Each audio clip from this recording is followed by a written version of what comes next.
જય દ્વારકાધીશ ભાઈ, જય મા મોગલ. સ્વાગત છે તમારું આજના આપણા વિડીયોની અંદર. અને મેં જેમ તમને કીધું હતું કે આપણે ગયા હતા ભાઈ દ્વારકાધીશને લઈ અને સ્નાન કરાવવા પ્રયાગરાજ કુંભની અંદર. એટલે મેં તમને કીધું હતું કે બધા ભાઈઓને રિટર્ન પાછો ખર્ચાનો ટોટલ એસ્ટિમેટ આપીશ કે એટલો ખર્ચો આવ્યો હતો અહીંયાથી અહીંયા અમે ગયા હતા, જેથી કરીને તમે કોઈ જાઓ તો તમને અંદાજ આવે કે ભાઈ એટલો ખર્ચો તો આપણે પકડીને જ હાલવાનો છે. તો શરૂઆત કરીએ આપણે જામજોધપુરથી પહેલા દિવસે આપણે નીકળ્યા હતા સીધા દ્વારકા પહોંચ્યા. દ્વારકાધીશને ગોમતીજીમાં સ્નાન કરાવ્યું અને ત્યાંથી રાતે આપણે નીકળ્યા. એટલે ટોટલ વાત કરી દઉં તો આપણે 11 દિવસ થયા. ટોટલ રિટર્ન જર્ની આપણી 11 દિવસની થઈ. એમાં અહીંયાથી આપણે ગયા હતા સીધા સામુખિયાળી ઉપરથી આપણે થરાદ વાળો રસ્તો લીધો હતો સાચોર, જ્યાંથી બાલાસિનોરની વચારેથી ફાટો પડે છે. જ્યાંથી આપણે સીધા નીકળી ગયા હતા ભાઈ જયપુર જોધપુર એ રસ્તો પકડી અને સીધા આપણે પહોંચ્યા આગ્રાથી આપણે ભરતપુર વાળો લઈ લીધો, લખનઉ વાળો રસ્તો. એટલે જ્યાંથી આપણે ગોકુલ મથુરા કરી અને પછી આપણે જે લખનઉ વાળો રસ્તો છે લઈ લીધો. એટલે 550 કિલોમીટર થતું હતું. આગ્રા આપણે જવાનું નહોતું. એટલે ગોકુલ મથુરા આપણે અહીંયા વૃંદાવન બધી બાજુ 2 દિવસ રોકાણા, દર્શન કર્યા. પછી ત્યાંથી આપણે નીકળી ગયા સીધા અયોધ્યાની અંદર નીકળ્યા. અયોધ્યા આપણે ભગવાનના દર્શન કર્યા. ત્યાંથી આપણે પહોંચ્યા પ્રયાગરાજની અંદર. એટલે આ ટોટલ પાછો રૂટ આપણે રિટર્ન આવ્યા ત્યારે આપણે આવ્યા છીએ ભાઈ જબલપુર. પછી આપણે શું કહેવાય એમપી વાળો રસ્તો છે આપણે જબલપુર, રીવા અને ત્યાંથી આપણે સીધા ઓમકાલેશ્વરથી પહોંચ્યા ભોપાલ, ઉજ્જૈનથી પાછા આપણે આવ્યા સીધા આપણે ડાકોર, એમપી ડાકોર થઈ, દાહોદ ગોધરા થઈ અને સીધા આપણે આવી ગયા ડાકોરથી આપણે અમદાવાદ ક્યાંય આડું આવ્યું નહોતું. તારાપુર ચોકડીએ નીકળી ગયા. ત્યાંથી રાજકોટથી સીધા પાછા જામજોધપુરની અંદર. તો આ આપણો આખો રનિંગ રૂટ હતો. હવે હું તમને ખર્ચાની વાત કરી દઉં કે આપણે ટોટલ ક્યાં કેટલો ખર્ચો આવ્યો છે. તો બધાથી પહેલાં વાત કરીએ તો ભાઈ ટોટલ આપણી રિટર્ન જર્ની છે ને કિલોમીટર આપણે વાંથી મીટર જોયું હતું, પાછું આપણે અહીંયાથી મીટર જોયું. ટોટલ આપણા 4500 કિલોમીટરમાં થોડા ઘણા ઓછા રહ્યા, 60-70 કિલોમીટર. એટલે 4500 કિલોમીટર આપણે પકડીએ. જયપુર, ગોકુલ મથુરા, અયોધ્યા, પ્રયાગરાજ આપણે આ દર્શન કર્યા. ટ્રીપની અંદર 2 જણા અમે હતા. ટોટલ આપણે તો ગેસમાં ભાઈ ત્યાં છે ને જે ભાવ ક્યાંક 96 રૂપિયા, ક્યાંક 97 રૂપિયા, ક્યાંક 94 રૂપિયા, અને આપણે અહીંયા ભાઈ 74, 75, 76, 77. એટલે સરેરાશ ગેસનો ભાવ આપણે 80 રૂપિયા પકડો. ટોટલ આપણે ગેસ ગાડીની અંદર નાખ્યો છે 12,000 રૂપિયાનો ગેસ આપણે પકડીએ કે 12,000 રૂપિયાનો આપણે ગેસ નાખ્યો છે અને 2,000 રૂપિયાનું પેટ્રોલ નાખ્યું. એટલે 14,000 રૂપિયા આપણે આજ થઈ ગયા, બરાબર. પછી એથી આગળ આપણે વાત કરીએ, આપણે એમાં એવરેજ લખીએ 30ની, પણ સીએનજી ગાડી એ બાજુના એરિયામાં આપણે જઈએ તો આ સ્વિફ્ટ ગાડી હોય કે કોઈ પણ ગાડી હોય 30ની એવરેજ નહીં આપે. એનું રીઝન માત્ર એટલું છે કે ટ્રાફિક બહુ છે. ટ્રાફિકમાં પહેલાં બીજા ગેરમાં હાલવું પડે, તમારે ક્યાંક સ્ટોપ કરવો પડે. એટલે તમારે એવરેજ ભૂલી જ જવાની એ બાજુ જાવ. એટલે આપણે જે આ 12,000 રૂપિયાનો ગેસ આપણે તમને 30ની એવરેજથી નાખ્યો છે, એમાં તમે 3,000 પ્લસ પકડીને હાલજો. પછી વાત કરીએ આપણે સીધી તો આપણે આવે છે ટોલ ટેક્સ આપણે કેટલા આવ્યા તો કે ભાઈ 1.5 રૂપિયા કિલોમીટર આપણે ટોલ ટેક્સ પકડીએ.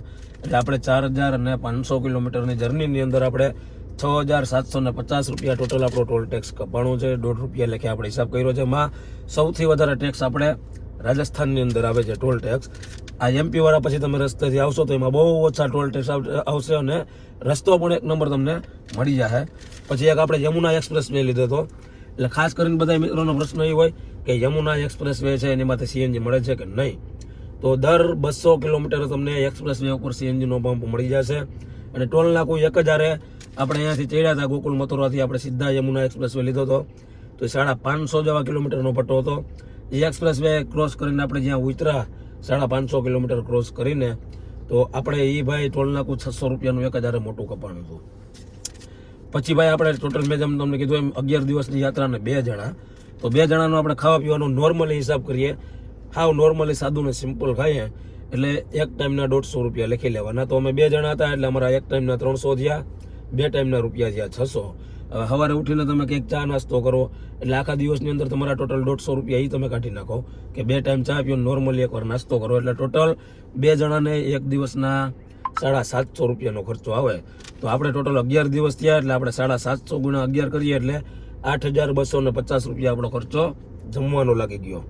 પછી આપણે 400 રૂપિયા પાર્કિંગના આપ્યા. એમાં આપણે ગોકુલ મથુરા જઈએ તો જ્યાં પાર્કિંગ પોઈન્ટ છે એમાં 100 રૂપિયા લે છે. પછી ક્યાંય પાર્કિંગ પોઈન્ટ છે આપણે ડાકોર બાજુ જાય તો એમાં 50 રૂપિયા લે છે. એટલે જ્યાં જવું પાર્કિંગ તો આપણે અમુક પોઈન્ટે જ્યાં પાર્કિંગમાં ગાડી મૂકવી પડે એવું હતું ત્યાં મૂકી હતી. જ્યાં આપણે ટોટલ બધાય થઈને 400 રૂપિયા ટોટલ આપ્યા હતા. એમાં પછી તમે ગમે એનો લઈ શકો છો. પાર્કિંગ ચાર્જ નોર્મલી 30 થી 50 અને 100 રૂપિયા સુધીનો છે. એમાં ખાસ કરીને ગોકુલ મથુરાના વૃંદાવનની અંદર તમને 100 રૂપિયા લાગશે, બાકી ક્યાંય ઈશો તો 50 રૂપિયામાં થાય.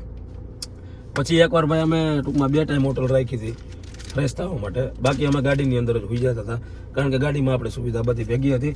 પણ ગરમ પાણીથી નાહી ધોઈને ફ્રેશ થવા માટે 2 ટાઈમ આપણે હોટલ રાખી હતી. બાકી આપણે સ્નાન કર્યું છે ગંગા, યમુના, સરસ્વતી, નર્મદામાં બધે સ્નાન કર્યું છે. એમાં ક્યાં આપણે પછી કાંઈ જરૂર પડી નહોતી. એટલે 2 ટાઈમ હોટલના 1500 રૂપિયા પ્લસ એ થયા હતા. એટલે આ રીતના થાય અને ટોટલ અમારો આ બધો જે ખર્ચો છે એ અમને આવ્યો છે 30,900 રૂપિયાનો. 11 દિવસની જર્ની, 2 જણા. આ એકદમ નોર્મલી મેં તમને ખર્ચો કીધો છે. આમાં ખર્ચો પ્લસ થશે. તમે અહીંયાથી કદાચ તમારા ગ્રુપ સર્કલમાંથી કોઈ પણ મિત્રો જતા હોય તો આ ખર્ચામાં એને પ્લસ થશે. આથી માઇનસમાં એને ખર્ચો ઓછામાં નહીં આવે. ટૂંકમાં 30,000થી ઓછામાં તમે બાય કાર જાશો તો તમને ખર્ચો નહીં આવે, વધારે આવશે. કારણ કે અમે ભાઈ હજી બહુ કંટ્રોલ કરી અને અહીંયા પહોંચ્યા હતા. અને પ્લસ અમારે 5,000 થી 7,000 રૂપિયા બીજા પ્લસ થઈ જાય છે, કારણ કે દ્વારકાધીશ જે આપણા ભેગા હતા એનો પ્રસાદ ભોગ ફૂલ હાથે, એટલે એ ક્યાંય આપણે ખર્ચામાં લેખતા નથી. આપણે જે ખર્ચો લખીએ છીએ 30,900નો લખીએ છીએ. આ ખર્ચો છે નોર્મલી બાય કાર 2 જણા. અહીંયાથી તમે ગોકુલ, મથુરા, અયોધ્યા, પ્રયાગરાજ જાઓ તો પછી અહીંયાથી તમે પ્લાન કરો અને સીધા નીકળી જાઓ હરિદ્વાર બાજુ તો એ 550 કિલોમીટર તમને અહીંયાથી પ્લસ થઈ જાય. 550 જવાના, 550 આવવાના, એટલે 1000 કિલોમીટર પ્લસ થાય. તો 1000 કિલોમીટર પાછો તમારે 1.5 રૂપિયા લાગે ટોલ ટેક્સ પ્લસ કરી દેવાનો, 200 રૂપિયા પાર્કિંગના પ્લસ કરી દેવાના, અને XYZ જે કાંઈ ગેસ નહીં આતે આવતું હોય એ. તો આ આખી ટ્રીપનો આપણો ખર્ચો હતો. મેં કીધું એકવાર તમારા બધા ભાઈઓવાળા શેર કરી દે. અને બહુ જ મજા આવી. ટ્રીપ આપણી સફળ ગઈ. જ્યાં આપણે જેમ તમે જોયું છે વિડીયોની અંદર એમ આપણે અઘોરી મહારાજ મળી ગયા હતા. એની આપણે ઘણું બધું કીધું, ઘણું બધું આપ્યું. એટલે આપણી ટ્રીપ એકદમ સફળ ગઈ. દ્વારકાધીશ ભગવાનને આપણે લઈને ગયા હતા. એને ક્યાંય પણ મૂર્તિની અંદર ટોચો ન થયો. આપણે એને સીટ બેલ્ટ માર્યો હતો, એ જયપુરથી માર્યો હતો, અને પાછો આપણે MPથી કાઢી નાખ્યો હતો. એટલે એ એટલા જ એરિયાની અંદર આપણે માર્યો હતો, કારણ કે હાઈવે જ્યાંના છે એકદમ સારા.